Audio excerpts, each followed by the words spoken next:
Hello, welcome to the Voyage Clinics podcast. I'm your host, Dr. John Sanders. Our mission with this podcast is to bring knowledge and understanding to our communities and families. Today, I've got Alex Kimberling with me. He's a medical student right now, working on his doctorate in osteopathic medicine at Rocky Vista University. Alex, thanks for joining me today, man. This will be fun. Thanks for having me. I sometimes interview my med students, not all the time, but we had some really cool conversations recently, and I thought it might be fun to just bring some of those to our team here. Tell us a little bit about you. Tell us where you're from, and tell us about your journey to medical school, and just talk to us. Sure. Yeah. So I grew up in a little town called Stansbury Park, Utah. I find that most people in Utah don't know where that is. It's out in Tooele County. So once you see the hood, man, you see the big smokestack, you're in the right direction, about 10, 15 minutes in that direction. Did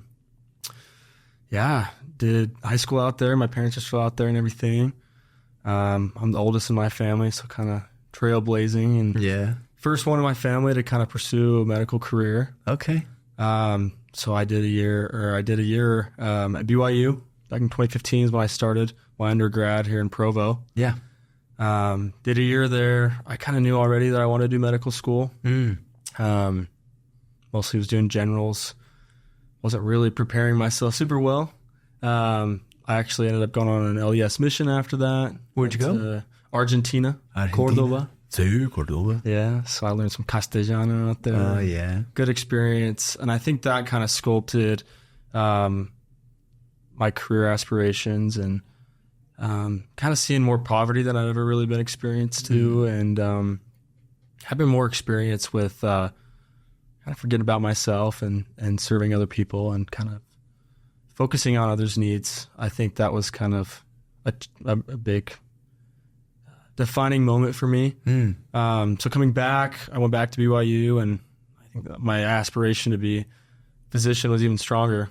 And so I got through all the coursework there, and I don't know, for those that are familiar with BYU, it's a pretty rigorous education. Yeah. It's not easy. Competitive, right? It's competitive.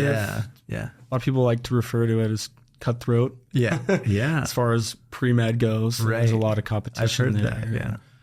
A lot of desire to score really well and do better than those around you, you know. Getting into medical school is a competitive process, and it's very stressful. Yeah. My journey, I maybe didn't manage my time super great the first 2 years of undergrad, so I was playing catch up the last 2 years. So I was actually a phlebotomist and trying to get some clinical exposure. I was working 4 a.m., doing like a 4 to 9 shift. Then I was going to school, studying all night. I was doing my MCAT studies, preparing for the big medical test, you know, and so I was stretched thin. It was a hard time. Married at the time as well, so I definitely appreciate having my wife around. Having someone with you for that journey is something that I can't say enough about how important that is. Having a support system Totally. through any career, right? Not just medicine. So I kind of was late to the game on applying, so I took a gap year for medical school. Oh, cool. Yeah. Ended up applying to a ton of schools. I just wanted to get in. Yeah. Didn't really have too much of a preference. I had a great-grandfather who was up at the U long time ago, University of Utah, so I kind of wanted to go there. I actually didn't get in at Utah. Got into some osteopathic school, so I kind of had some choices, which was great. And during this time, I actually had a cool experience as a medical assistant, medical scribe in a cardiologist's office. Oh, that's cool. Got to kind of practice my patient skills and kind of see how medicine really works, which I hadn't really had the opportunity to do up until that point. And so started medical school in St. George, Ivans actually. That's funny. So we talked last week about balancing our lives, and Jacob was on with me. He's pre-med, and so he kind of shared some of the same pain points, like doing all the competitive pre-med program at BYU and some of the stressors there, and trying to find that balance of like life and then marriage and then, you know, family, and then, you know, trying to balance that out. That's really tough, man. That's really tough. And then staying fit, you know, doing things, self-care things. Like, how have you struck a balance in your journey? I think that that stuff gets overlooked big time. I guess for those that don't know how medical school kind of looks, undergrad too, you're studying 8 to 12 hours a day, depending on the person, sometimes a little less than that, but you're stuck in a room. You're not getting the sunshine on your face. You're not getting the vitamin D that you need. And it's super easy to kind of fall into this rut of like, I have to study all the time and I don't have time for anything else. And I think your own personal health and wellness kind of falls by the wayside. So yeah, I can attest to struggling with that during undergrad. I love basketball. I played basketball in high school. So I'd try to do that as much as I could, but it wasn't a consistent thing.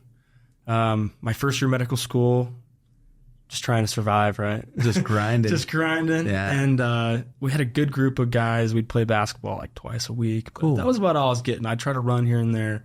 But this past year of medical school, my second year of medical school, I had a friend get me into weightlifting, and we would exercise like 5 days a week. We were still playing basketball, and I really noticed the difference in my own just mental sanity. Yeah. My mental wellness. Yeah. It was a stark difference. And now it's like something that I'm totally bought into.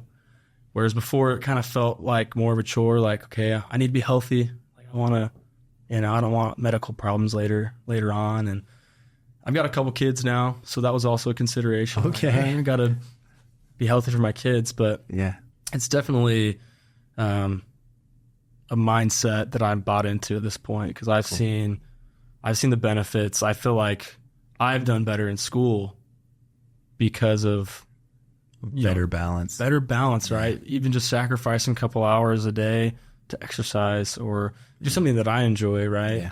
Yeah. It makes all the difference. And some people think you just need to study, but it actually is more detrimental to you, I think, when you beat yourself down. You're not in a good space. We were in similar shoes back many moons ago when I was in med school. I had a kiddo, a toddler, and then a kind of a newer kiddo, about the same year of you in medical school. And I think a lot of people are like a little bit scared of doing that, right? And I mean, I had an absolute angel of a wife, and I'm sure you do too. But like, it's incredible. They really are kind of shouldering a lot of the home burden and being understanding as you go play basketball for 2 hours, and they're still, you know what I mean? Like, and like, my wife was very kind, and I'm like you, I play a lot of sports, and I just needed that. I needed it, or it would have been really messy. And so I think it is possible to balance that out as a family. And it was only galvanizing for us, right? Like, it was hard. We had to talk about things, and I had to sacrifice some study time to just go home and be with the wife and give my wife an hour or two of, her own self-care time too. And it was a challenge, but I think it is doable. I think it is doable. Yeah. I agree. That's cool, man. So there's your journey. That's really fun. Yeah, it's in a nutshell. Do you know what you want to do in medicine yet? No, I'm still deciding. Yeah. I love what you do, to be honest. Like, it's been a cool experience being in your clinic. I've done 2 rotations before this one. Okay, cool. And pretty stark difference. Yeah. So yeah, I've been really impressed with kind of what I've seen so far and everything I've done, right? Still kind of, for those that don't know, the first 2 years, you're really just kind of pummeled with all the diseases, and here's the anatomy, and here's how the body works. And you don't really get a chance to see the specialties individually. You kind of have to, I guess, research that on your own, and really wait for rotations to get that experience. So I feel like now I'm finally seeing, the ins and outs of the clinics and different specialties, and it's been cool to kind of see and, compare and contrast pros and cons to everything. So I think I'm still kind of in that like testing phase, like what's the best fit for me. We're still early on, but I was exactly like you. I had no idea. Yeah. First person in my family to go to college, let alone med school. Yeah. From a rural town, more rural than your town, right? I'm like middle of nowhere, Nevada. Yeah. And so, I was like you. I was like, my eyes were wide open, ready to learn and see what these different specialties are all about. And it was funny. Every single rotation was my favorite rotation. I was like, this is incredible. I definitely want to do this one. And then I did the next one. I'm like, this is so cool. I want to do this. Yeah. So I'm glad you're enjoying the journey. That's really cool. You mentioned like a difference that between some of your other rotations and this one, and what are some of the like highlights that you've noticed with Voyage clinics, like things that are just different there? Yeah, totally. I think the big thing that sticks out to me is just the connection with your patients. And I think that's something you get in family medicine just because you see from newborn to end of life, right? You see everybody, all ages and all walks of life. And maybe not something that you get as much in other specialties. You know, they may be more targeted towards certain age groups and populations, but it's really awesome to see the connection that you can make in family medicine. Just going into a room and seeing your patients light up, like they know you, like they know you care about them. Mm-hmm. You know about their life, what's going on. And for example, like I spent some time in the hospital, totally different situation, right? We got people that are admitted in the hospital.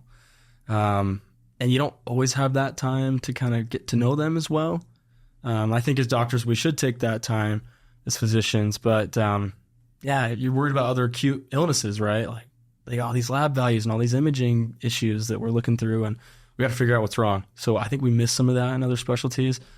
That's been really cool to see with Voyage clinics, is just the connection with patients and just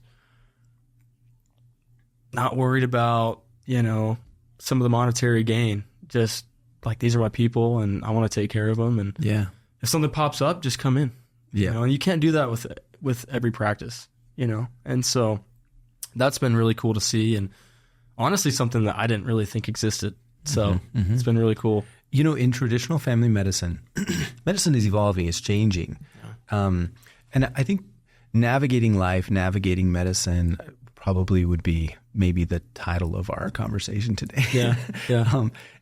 So like medicine is changing, and you're seeing more and more subspecializations, and even a surgeon is no longer a surgeon. They're a surgeon of your left adrenal gland, right? Like they're just so subspecialized.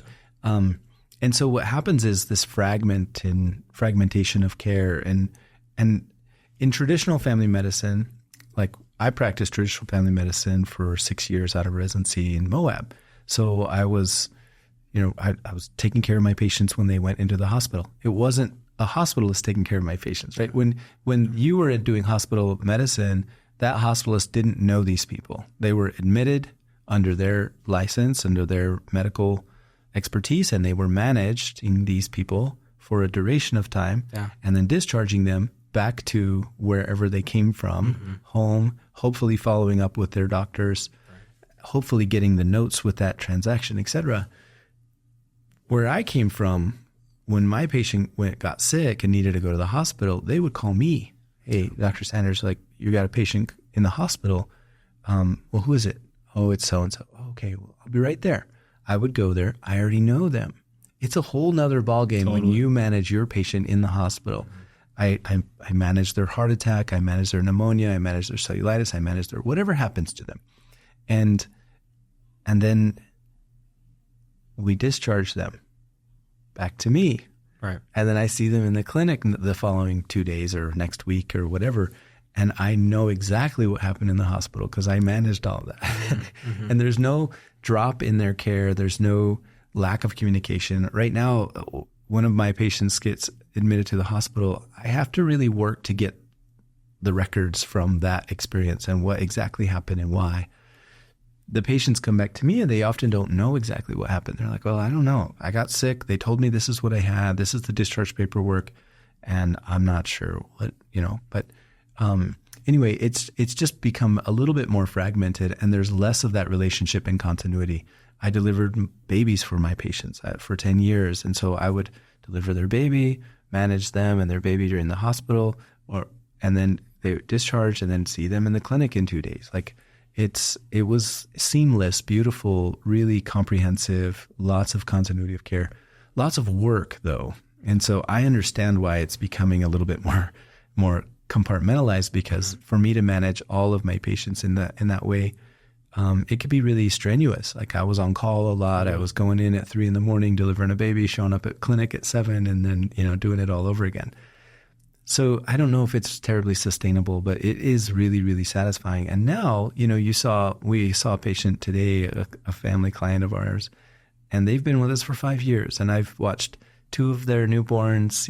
I've taken care of their whole pediatric journey, and then they just had another baby, so helping them with their new baby's journey, and doing all their wellness visits and sick visits and everything in between, right? And so I think it's really, really rewarding work. Plugging into the insurance system becomes very difficult for doctors to continue to resonate with their core value of really taking good care of their people. And there's many, many reasons for that. A lot of it is just the silliness that comes with that. A lot of inefficiencies, a lot of bureaucratic box-checking bullcrap. People have heard me say the triple Bs. Mm-hmm. And so it just pulls us away from really taking care of people and really spending time with them. Totally different in my clinic, right? I don't bill, code, collect. I don't deal with the insurance game. I don't deal with all their silliness. Most of our clients actually have insurance, and they engage with us to receive different kind of care than their insurance provides. And it's great. I love it. They love it. Probably the insurance companies love it. I don't think they feel any threat. And if anything, we're saving the insurance companies money because I don't charge them for any of the work that I do. I prevent hospitalizations. I prevent emergency room visits. I take care of lacerations, urgent care visits. I take care of all kinds of fracture care, all kinds of things. I'm a rural doc, and they save money. I think the clients actually save money as well as the insurance companies save money. So I don't think we're doing any harm in the insurance space or in the healthcare space. But we're doing a lot of good, and it's a lot of fun. Yeah. Navigating life, I think in our setting, I've recently had some really kind of challenging things. And as doctors, I think there's not a lot of space to talk about it. And there's many reasons why we can't talk about hard things. Some of it is personal stuff, but some of it is patient confidentiality. And then some of it is like, mitigation of risk for lawsuit stuff. And so there are things that are just hard to deal with. And as I'm entering, my 46th year of life, some of my patients are dying, and some of them die early. I lost a 17-year-old boy a few years ago to a really bad cancer. It was really sad. How do you do that? How do you suffer a loss and then go to clinic? How do you mourn? Is it okay to cry as a doctor? Like, these are hard things. I remember going up to primary children's with this family. I just went up there. They were there. He was there for a chemo treatment, and I went up and saw them. And we just visited. We just hung out. I cried with the family. We talked together. We laughed together. It was hard. It was a hard thing. We did a pickleball fundraiser for this family. We raised about $6,000 to help cover his medical bills. It was a beautifully difficult thing that we went through. He ended up passing away. That was really tough.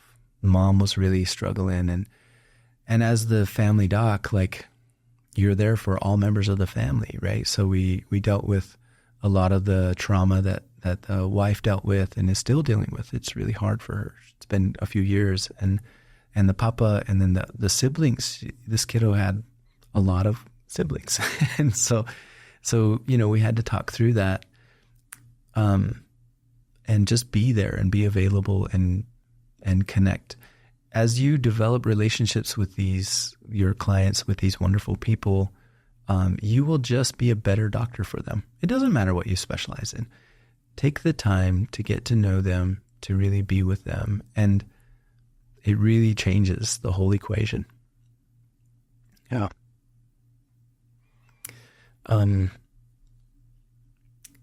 More recently, I think dealing with grief as a physician is a hard thing. that kiddo passed away. I went to his funeral. And then I showed up to work the next day, I've lost babies, like a newborn. Like he was born before, he died before he was born. Fetal demise, that was really hard. I mean, nurses are crying, I'm crying, patients are crying. It is a hard thing. And I had clinic that afternoon. And so how do you put it in a box to process later, and then go be a doctor? And then when do you take time to process that? Go back, open that box and just live it and just be there in that grief. I think that's a hard thing because we're so slammed busy all the time. It's hard for us to take moments to pause and to breathe and to cry. I don't know that we spend enough time doing that.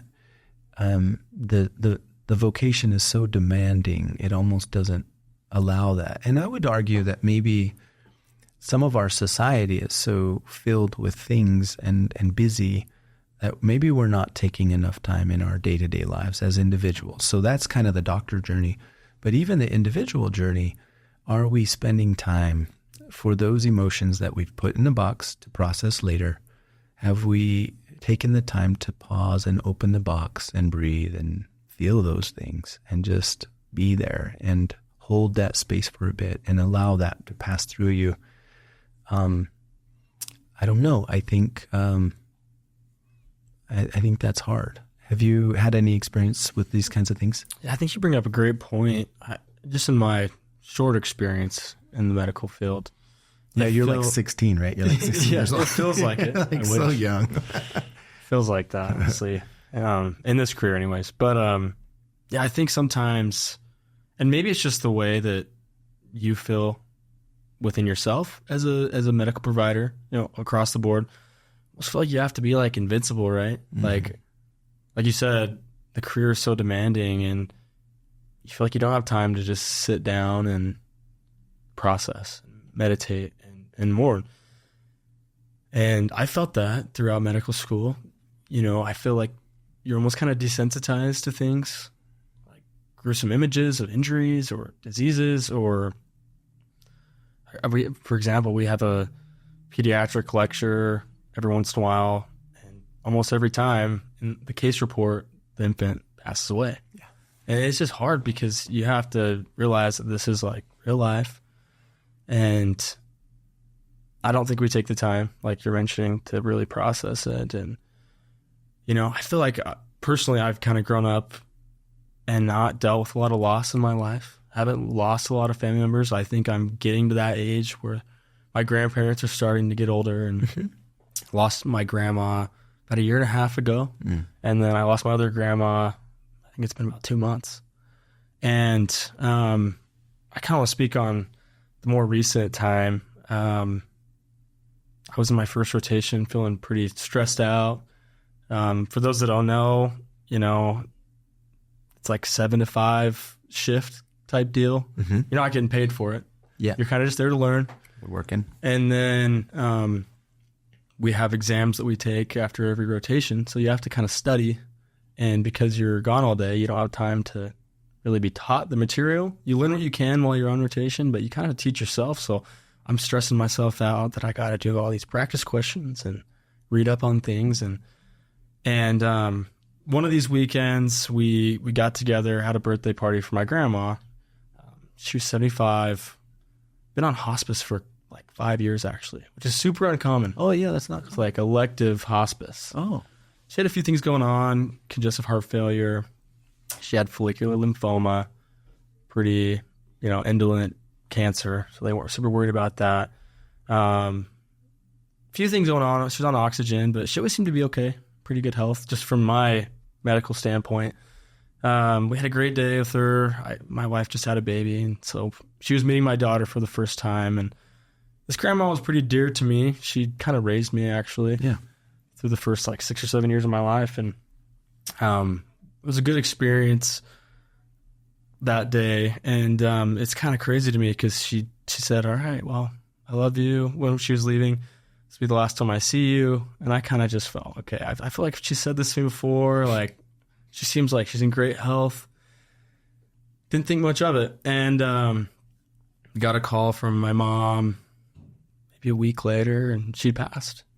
And it was a kind of a blessing, pretty peaceful way for her to pass. You know, she was just hanging out alone, and we don't know what it was, you know, but I think for me, it was just kind of, I realized how fragile life was. You know, I not in my wildest dreams thought that she would go like that so soon.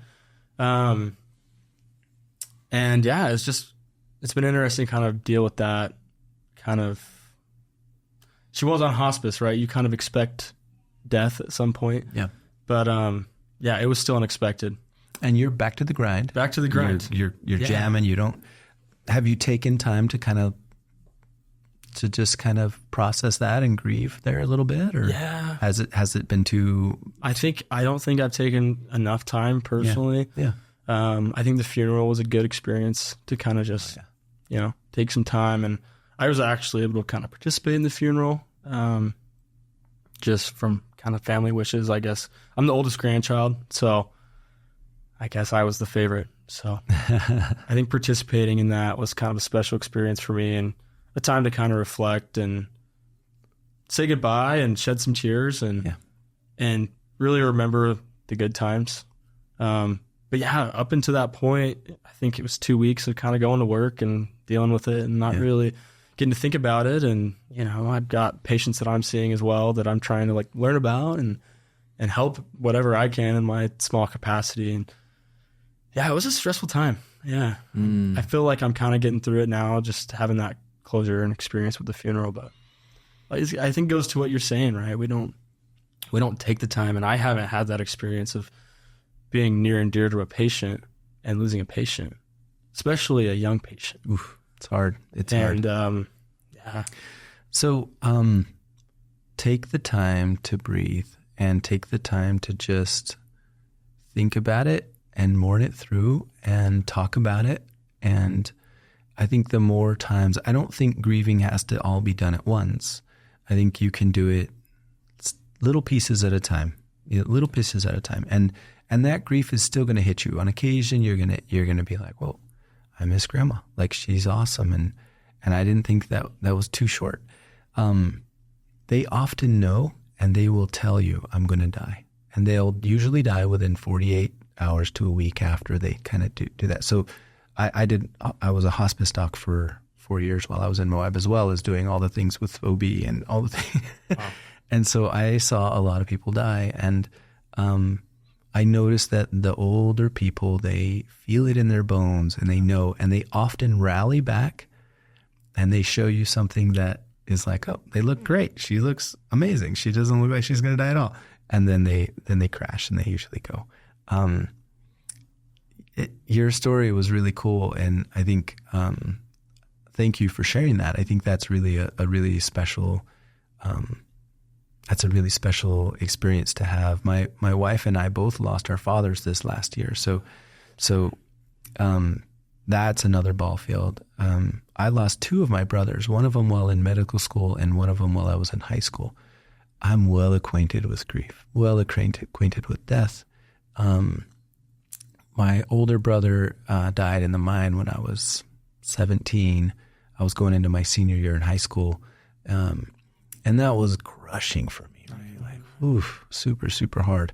And I learned to like pull through some of that stuff. And then my little brother died when I was in med school. And I think being acquainted with those experiences helps you as a physician, because you've been in that space before. And I can hold hands with a family as they grieve the loss of their father or the loss of their husband or the loss of their child. And I know what it is. And I have felt those feelings, and I can show empathy and be a good physician for them, and be, You don't have to be bulletproof. You don't have to be Superman. You can be vulnerable. And it only makes you a better doctor for them, honestly. I don't lose intelligence by showing emotion. I don't. I can still be a stand-up physician, help them with various decision-making processes, and be emotional sometimes, and that's okay. I had one of my favorite beautiful people. I say that a lot. I've got a lot of favorite patients. Probably all of them are my favorites, but one of them was an artist in Moab. She was a beautiful person, and she had developed a type of leukemia that was pretty aggressive.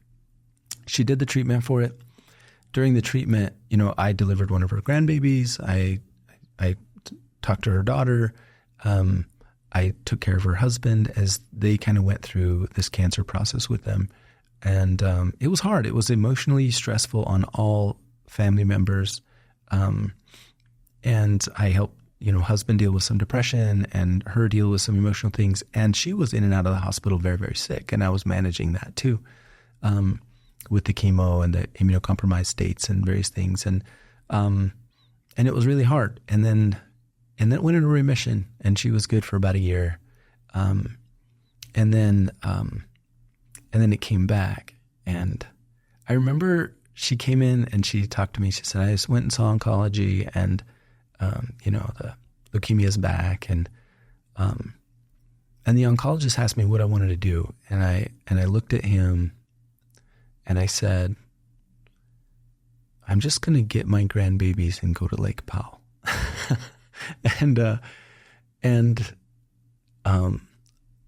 Luckily she was my last patient of the day, but I lost it. I just lost it because I saw how beautiful that decision was for her, and the resolve that she had in that decision. And I felt I resonated with the truth of that decision, that it was the right decision for her. And we hugged, and I don't know, I must have been holding up some deeper grief because I sobbed like, I don't usually like outwardly sob, but I lost it. And, I just loved their family. And I think it had to do with the depth of love. I delivered their grandbaby, took care of the grandbaby, daughter, husband, her, and the depth of that relationship was just profound. And so to see her, make a cool choice like that towards the end of her life that was promoting less suffering for her and for her family, but looking death right in the face and smiling, man, it was powerful for me as a doctor. Powerful. Just to see it was neat. I've had a lot of really cool experiences, man. Sorry, I'm kind of dominating the conversation. This is great. But it is okay, I think, to show emotion and to process emotion. And then I've been remiss at taking time to process emotions. And I wanted to share with you a brief experience I recently had. So I've had some, my wife's father passed, my father passed. And then I lost a close patient recently as well. He's young. It's unexpected. And that was hard for me. And again, I didn't really have time to process. Right after he passed, I went to his home and just to help the family. And the daughter who had done CPR on her father was just super rattled. The wife was super sad. I didn't realize I was there kind of early, but he was actually still there in the home, and EMS was there, the police were there, and I went in and just supported them, just loved them and just talked to them and was available for them. And the daughter who had done CPR, we spent a fair amount of time with. I probably spent an hour and 45 minutes at their home. And we visited, and we talked it through, and she was like, right after this massive traumatic experience, right? She's already like, I don't think I can go back in that room. It was so hard for me. And I could see some of the roots of PTSD starting in her mind and in her heart. And so we worked really hard to just kind of talk it through and kind of unravel some of that trauma. And then we just worked on it. We even went back to the room together with her husband, and we breathed there. We just breathed, and we talked a little, and I said, hey, look, you're already in the room that you were just doing CPR on your dad, and you're okay. And so I don't know. I just think that is a very unique experience. I don't think most physicians probably don't, and I don't know that I would ever have that opportunity again, but it was really sacred ground. It was really special ground. And just to be there and to be grieving with them. And since then, I've been able to visit with their family and various family members and help them through that. But personally, I've been, strong guy and all that. So this last weekend, a couple weekends ago, I love to spend time in the mountains. I like to forage for mushrooms and, and hunt for animals and do all these things. And this last several weeks have been just foraging weeks. And I decided to just take a moment to just meditate in nature. So I just kind of took a nap on the ground, and I just kind of sat there and felt the earth, and I just breathed, and I just felt it all. And I felt my father's death. That's a whole nother story, really cool.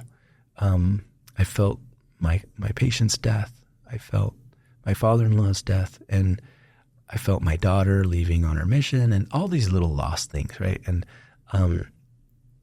I just wept, and it was really good for my soul. And so I think just taking time in nature, or in not even in nature, just in any time where you can find moments of peace and tranquility to just breathe and feel grief, and to feel and to mourn, and to know that it's okay. I mean, what are we here on this earth for, right? Like, we are emotional beings. We are here to have emotions, and it's okay. Like, anyway, that was a really,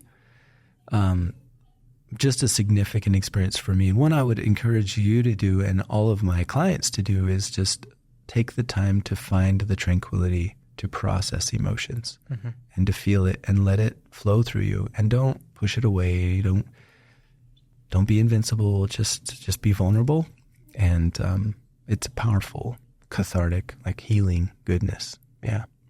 Absolutely. It kind of throws me back to the founding principles of osteopathic medicine, right? Mm-hmm. The fact that the body, the mind, and spirit are all interrelated and connected. And I think, sometimes we forget that we just need to be human, Yeah. We're at the doctor's office, and we're talking about what's wrong with us, and we got to be strong and not be emotional. And the doctor feels the same way. Got to be strong for my patients. But I think when we can let our emotions out and have a human experience, that's really where we grow together. And like you said, it's such a healing experience to just let the emotions be free sometimes. I think we bottle them up, and, we live in such a busy society. There's so many things drawing our attention with phones and laptops and all these things. And I don't think we ever really, at least we don't do it enough, just take the time to be human again, right? Yeah. And just think and process and feel and spend time with others. That's been a really cool experience for me in your clinic, is just kind of having those, like, look, I got tons of people coming in. It's a busy schedule, but we can take the time to just talk about what's going on in your life and process it together. And I think it's equally uplifting for patients as it is for us on the other side, mm-hmm. right? Like, mm-hmm. I've had some cool experiences that way. Cool, man. I think we all need someone that we can talk to that is non-judgmental. They're just listening and validating our emotions. I hope that I can be that for my spouse, for my children. I'm not always good at that. I hope that I can be that for my clients, for my patients. I think I'm almost better at doing it in the office than I am at home sometimes. But that kind of non-judgmental, emotional validating ear, I think is so clutch to that whole process of the life. I love what you said about just the journey of life, and this is it, man. We're just on it, and the principles of osteopathy, the holistic, mind, body, spirit, and that is kind of our foundation, of kind of how we approach healthcare and people. So thank you so much for spending some time with me today. I know it's a heavy talk. We had some heavy stuff today, but I hope it helps you on your journey as a doctor, as a budding physician down the road, and you're doing great. And I think you're going to be awesome with people. I appreciate the insights and hearing about your experiences. It really is helpful just to kind of shape who I want to be, right, as a doctor, cool. and how I want to be towards others. So, that's awesome. Thanks, man. I appreciate it. Well, thanks for tuning into the podcast today. It's a little emotional, but thank you for being with us, and process emotions. Take time to breathe and just be present, and have some serenity, and really go into some deeper spaces emotionally for yourself. I think it's really rewarding and really healthy for us. Yeah, that's it. Dr. John, Voyage Clinics Podcast.